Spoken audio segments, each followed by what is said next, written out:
Is real forgiveness possible? I mean, sure, I can forgive someone for something superficial, like pushing me into a pool.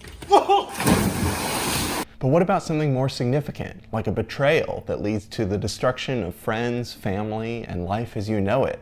That's the plot of Raya and the Last Dragon, and the movie beautifully illustrates the Christian truth that forgiveness leads to new life. So today I'm making shrimp congee, and then I'll show you how you can breathe life and hope into those around you. This is Hungry Theologian, helping you taste and see that the Lord is good. Begin by peeling half a pound of shrimp, then add the shells to a pot along with 4 cups of chicken stock.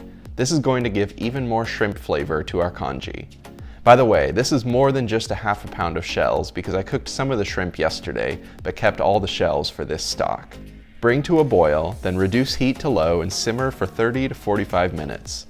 Remove the shells from the stock, then add half a cup of jasmine rice, 2 teaspoons of fish sauce, a 1/4 teaspoon of salt, half a teaspoon of sesame oil, and a 1-inch piece of ginger peeled and sliced first into thin planks, then into thin strips.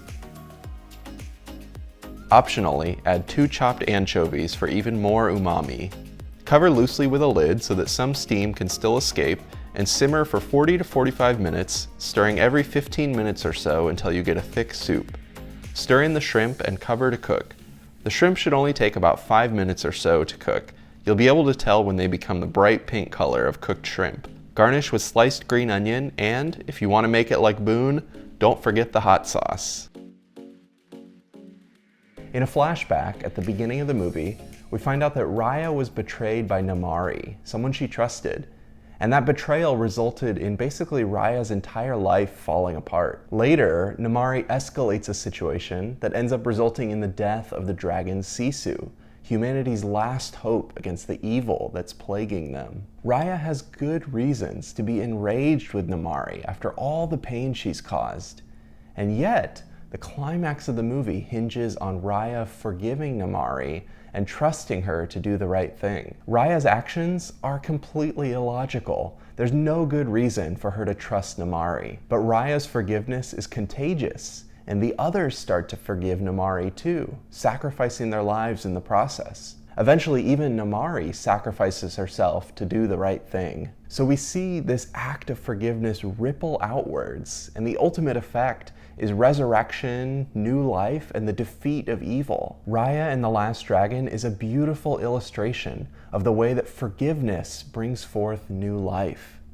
But to understand where real forgiveness comes from and how we can embody it, I want to turn to Matthew chapter 18. Jesus talks about reconciliation with fellow believers, and then Peter asks, "If a brother sins against me, how many times do I need to forgive him? 7 times?" Jesus replies, not 7 times, but 70 times 7. Alistair Roberts points out that this is a reference to Daniel chapter 9, in which God promises that he will forgive his people and restore them after 70 weeks, or 70 sevens. So when Jesus tells Peter the number of times he needs to forgive is 70 times 7, he's highlighting God's great act of forgiveness, which leads to the restoration of God's people. Then Jesus tells a parable to drive home the point. A king forgives one of his servants of an unpayable debt, but then that servant goes out and ruthlessly demands from other servants the much smaller sums that they owe him. As a result, the king is furious with him.